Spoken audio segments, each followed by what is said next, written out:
Kalau dikoreksi pasti nyenggol. Tapi kalau nyenggol yang kita koreksi adalah kebijakan, bukan orang. Orang boleh berganti tapi kebijakan harus berubah.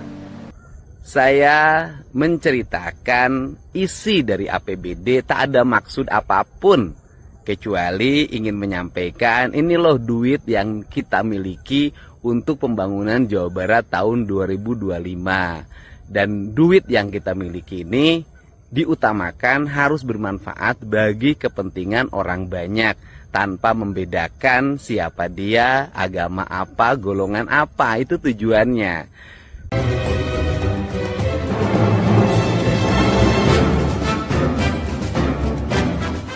Bongkar-bongkar anggaran. Langkah gebrakan yang diambil oleh Kang Deddy Mulyadi bersama tim transisi yang dibentuk oleh pemerintah Provinsi Jawa Barat menimbulkan banyak polemik. Di satu sisi, masyarakat diuntungkan dengan gebrakan yang diambil oleh Kang Deddy Mulyadi terkait transparansi anggaran pemerintah Provinsi Jawa Barat digunakan untuk apa aja dan kemana saja. Namun di sisi yang lain terdapat banyak masyarakat utamanya yang pro terhadap Ridwan Kamil, mantan gubernur terdahulu. Mereka tidak terima kalau borok atau kelakuan bejat lah ya. Kelakuan bejat dari gubernur terdahulu itu dipublish ke media. Terbaru, Kang Deddy Mulyadi terkaget-kaget ketika mendengar bahwa pemerintah era kepemimpinan Ridwan Kamil ternyata memiliki hutang yang sangat besar, 3,4 triliun yang harus dicicil setiap tahunnya sekitar 528 miliar. Dan ini berlaku sampai tahun 2029. Artinya sampai kepemimpinan 5 tahun Kang Deddy Mulyadi selesai. Nah, menanggapi cibiran dan tudingan dari pendukung Ridwan Kamil, bagaimana Kang Deddy menanggapinya? Kita simak klarifikasi Kang Deddy Mulyadi. Pagi semuanya, saya menceritakan isi dari APBD tak ada maksud apapun kecuali ingin menyampaikan ini loh duit yang kita miliki untuk pembangunan Jawa Barat tahun 2025. Dan duit yang kita miliki ini diutamakan harus bermanfaat bagi kepentingan orang banyak tanpa membedakan siapa dia, agama apa, golongan apa, itu tujuannya. Nah, diantaranya kan bangun yang dinikmati oleh orang banyak itu kan bangun jalan, bangun ruang kelas baru, bangun puskesmas, bangun rumah sakit, bangun irigasi, bangun danau-danau yang menjadi kewenangan provinsi. Itu kan memberikan layanan publik, rumah-rumah rakyat miskin agar segera dibangunkan, aliran listrik agar mengalir ke masyarakat secara tuntas sebanyak 140.000 orang. Dan banyak lagi kegiatan, diantaranya juga melayani perizinan agar cepat. Dan kemudian mempertimbangkan siapa yang memberikan izin, bagaimana dampaknya untuk lingkungan, tidak sembarangan diberikan. Nah, ini bagian dari upaya kita agar Jawa Barat tumbuh cepat, pendidikannya agar naik, masyarakatnya, ekonominya agar naik, kemudian layanan-layanan publiknya agar terus meningkat. Dan salah satu ya gagasan saya yang ingin dikembangkan adalah memberikan subsidi kereta bagi para petani untuk mengirimkan hasil panennya.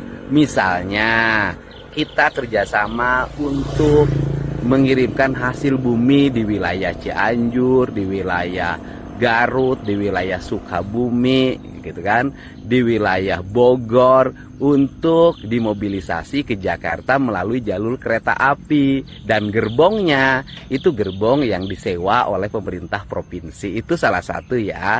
Atau misalnya menyewa gerbong yang perjalanan dari Cirebon juga sampai ke Jakarta, sehingga hasil petani yang wilayah Cirebon, Indramayu, kemudian juga Subang, Kerawang, Bekasi bisa diangkut melalui jalur kereta secara gratis. Itu loh gagasan yang kita miliki ke depan.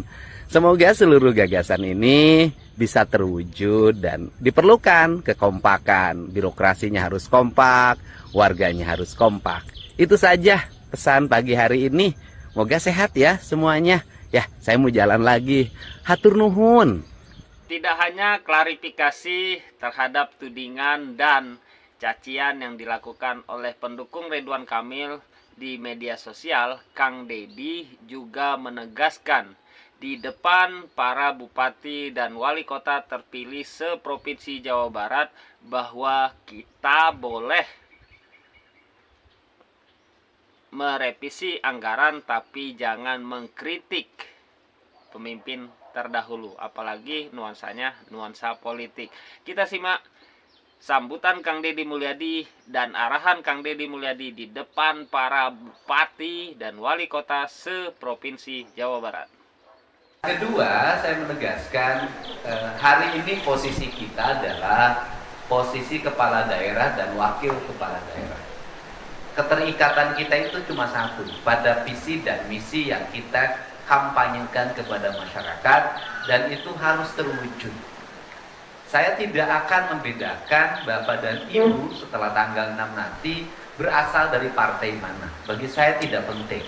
Yang terpenting adalah bahwa keberhasilan Jawa Barat istimewa itu sangat tergantung kepemimpinan para bupati dan wali kota yang masing-masing punya visi, punya misi, dan punya tagline-nya masing-masing. Tapi seluruh visi, misi, dan tagline itu, mau misi apapun, mau visi apapun, tetap saja yang dirindukan oleh masyarakat dan yang akan menjadi prioritas pembangunannya pasti satu, infrastruktur, yaitu jalan yang halus, air yang mengalir dengan baik, drainase yang terawat, trotoar yang bersih, taman-taman yang indah, jaringan irigasi yang mengalir, bangunan sekolah yang kokoh, layanan rumah sakit yang baik, layanan puskesmas yang baik, berbagai pelayanan perizinan yang cepat, kemudian stimulus pada masyarakat yang berkesinambungan, itu semuanya, itu kan istilah saja. Nah, dari seluruh rangkaian itu, maka mungkin saya paham betul bahwa pertama, kita tidak mesti menjelekkan pemimpin sebelum kita, walaupun menjadi lawan politik kita kemarin. Tetapi kita berkewajiban mengkoreksi seluruh kebijakan-kebijakan pembangunan, kebijakan fiskal atau kebijakan anggaran untuk diarahkan pada percepatan pertumbuhan ekonomi, percepatan pertumbuhan kesejahteraan sosial, percepatan pertumbuhan pendidikan, kualitas pekerjaan, ketersediaan lapangan kerja, itu yang jadi fokus utama. Kalau dikoreksi pasti nyenggol. Tapi kalau nyenggol yang kita koreksi adalah kebijakan, bukan orang. Orang boleh berganti tapi kebijakan harus berubah. Nah, ini yang pertama. Untuk itu ada konsepsi yang akan dirubah di Provinsi Jawa Barat.